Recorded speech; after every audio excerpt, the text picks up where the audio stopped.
اللہ کے رسول حضرت محمد مصطفیٰ صلی اللہ علیہ وآلہ وسلم بار بار امام حسین کو بلند کر کے دنیا کو یہ بتاتے تھے کہ حسین مجھ سے ہے اور میں حسین سے ہوں۔ اے لوگو، اگر کوئی مشکل وقت آ جائے اور یہ تم سے مدد طلب کرے تو اس کا ساتھ دینا۔ یہ جنت کے جوانوں کا سردار ہے، میرا خون ہے، میری اولاد ہے۔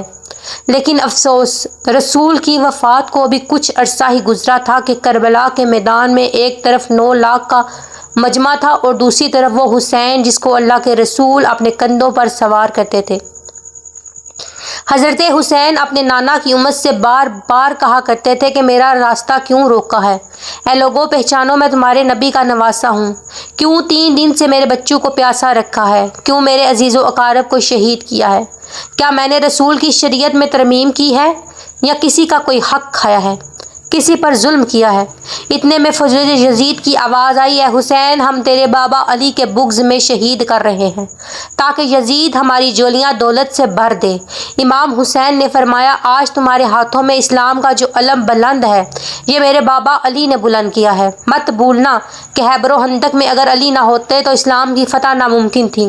وہ علی جس کی پوری زندگی اسلام کی تبلیغ کی، حق کو بلند کیا، رسول کی حفاظت کی، آج اس علی کو یہ اجر دے رہے ہو۔ اے لوگوں، بتاؤ کہ اللہ کے رسول نے بار بار میرے بابا علی کا ہاتھ بلند کر کے فرمایا کہ جہاں علی ہوگا وہاں حق ہوگا، جہاں حق ہوگا وہاں علی ہوگا۔ اس علی اور اولاد رسول کو آج یہ اجر دے رہے ہو۔ اتنے میں فوج کے سپہ سالاروں نے دیکھا کہ کہیں بغاوت نہ ہو جائے تو انہوں نے کہا، اے شمر، کیا دیکھ رہے ہو، حملہ کرو۔ بس لاکھوں کی فوج نے جب حضرت امام حسین پر حملہ کیا تو حضرت امام حسین نے اللہ کا نام لیا، ذوالفقار کو میدان سے نکالا۔ تاریخ گواہ ہے، ایک طرف 9 لاکھ کا مجمع اور ایک طرف 3 دن کا بھوکا پیاسا حسین ابن علی زمین پر اس طرح جنگ کی پہلے کبھی نہ دیکھی۔ اکیلا انسان لاکھوں کے مجمع کو اس طرح سے فنار کر رہا ہے کہ فوجی اشقیاء واپس پلٹ کر بھاگنے لگیں۔ امام حسین فوج کو پکار کر کہتے، آؤ 3 دن کے بھوکے کی جنگ دیکھو، آؤ 3 دن کے پیاسے کی جنگ دیکھو، رسول کے اس نواسے کی جنگ دیکھو، اس کی جنگ دیکھو جس کا جوان بھائی مارا گیا، جس کے جوان بیٹے کو نظروں کے سامنے قتل کیا گیا، جس نے اپنے ہی ہاتھوں سے اپنے بچوں کی قبر بنائی۔ امام حسین یزید سے لڑ رہے تھے کہ اتنے میں غیبت سے آواز آئی، اے حسین، تیرا اللہ تجھ سے راضی ہے۔ یہ سننا تھا کہ امام حسین نے اپنی ذوالفقار کو تھام لیا۔ اتنے میں عمر سعد شمر سے کہتا ہے، کیا دیکھ رہا ہے؟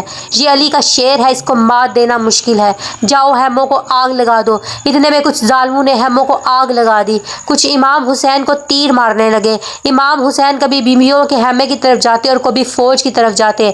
عمر بن سعد نے جاتے فوج کو 4 حصوں میں تقسیم کر دیا اور کہا، کوئی بھی حسین کے قریب نہ جائے، جس کے پاس جو چیز ہے وہ دور سے حسین کو مارے، جس کے پاس نیزہ ہے اس نے نیزہ مارا، جس کے پاس تیر تھا اس نے تیر ماری، جس کے پاس برچھی تھی اس نے برچھی ماری۔ تاریخ نے لکھا ہے کہ جس کے پاس مارنے کے لیے کوئی چیز نہیں تھی وہ زمین سے گرم مٹی اٹھا لایا، امام حسین کی طرف پھینکتا رہا۔ آپ کے جسم پر اتنے زخم لگتے رہے، آپ کے جسم پر اتنے تیر لگے کہ آپ کا جسم نظر نہیں آ رہا تھا۔ بس جیسے ہی نواسہ رسول گھوڑے کی زین سے نیچے آتے ہیں، فوج یزید جھومنے لگی۔ اتنے میں وہ گھوڑا جس پر امام حسین سواری کیا کرتے تھے وہ آپ کے چاروں طرف دوڑنے لگ جاتا ہے تاکہ آپ کو تیروں سے بچا سکے۔ گھوڑا دوڑ ہی رہا تھا کہ ابن سعد نے کہا، رکو، میں نے اپنی آنکھوں سے رسول کو اس گھوڑے کی سواری کرتے دیکھا ہے، گھوڑے کو تیر نہ لگ جائے۔ یوں ان لوگوں نے تیر چلانا بند کیے تاکہ گھوڑے کو بچایا جا سکے۔ افسوس، ان لوگوں کو اس گھوڑے کا احترام تو معلوم تھا مگر اس حسین کو بھول چکے تھے جس کو رسول اپنے کندھوں پر سوار کر کے امت کو دکھایا کرتے تھے۔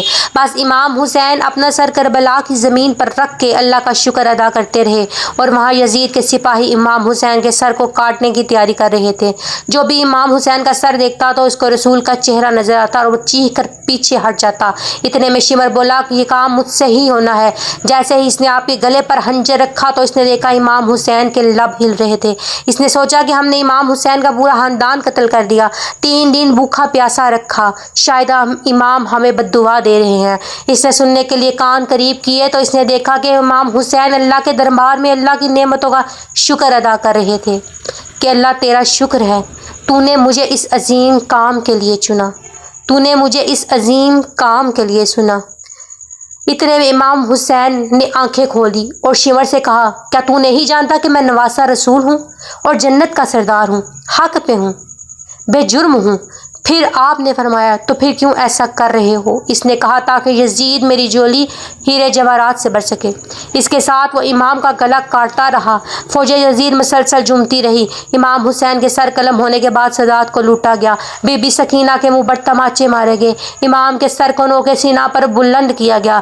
رسول اللہ کی نواسیوں کے سروں سے چادریں چھین لی گئیں اور امام کے جسم مبارک کی توہین کرنے لگے۔ امام حسین کے جسم پر جو چیزیں تھیں اس کو لوٹنے لگے۔ اتنے میں ایک شخص امام کے قریب آیا۔ امام کے ہاتھ میں انگوٹھی تھی جو اس نے کھینچی، وہ نہ اتری تو اس نے امام کی انگلی کاٹ کے انگوٹھی نکالی اور امام کے جسم کو رسیوں میں باندھ کے گرم زمین پر ادھر سے ادھر پھرایا۔ عمر بن سعد نے شمر سے کہا، شمر، حسین کی لاش کا ایسا حال کرو کہ رہتی دنیا تک لوگ یزید کے خلاف آواز نہ اٹھائیں۔ اس نے کہا کہ لاشوں سے سر کو جدا کر دو اور لاشوں کو پامال کر کے کربلا کی زمین گواہ ہے، کہیں سے کوئی کبھی اٹھ کر آتا اور کہتا کہ ہم حر کی لاش کو پامال نہیں ہونے دیں گے، کہیں بی بی ام لیلہ کا قبیلہ آ کے کہتا ہم علی اکبر کی لاش پامال نہیں ہونے دیں گے، کہیں بی بی ربال کے قبائل کے لوگ کہتے ہم علی اصغر کا لاشا پامال نہیں ہونے دیں گے۔ ایک ایک شہید کی لاش کا لاشا پامال ہونے والی جگہ سے ہٹائی گئی۔ تاریخ گواہ ہے کہ صرف رسول صلی اللہ علیہ وآلہ وسلم کا نواسہ کربلا کی گرم زمین پر پڑا رہا۔ مغرب کے گھوڑے مشرق کی طرف اور مشرق کے گھوڑے مغرب کی طرف بھاگتے رہے۔ امام حسین کا جسم پامال ہوتا رہا۔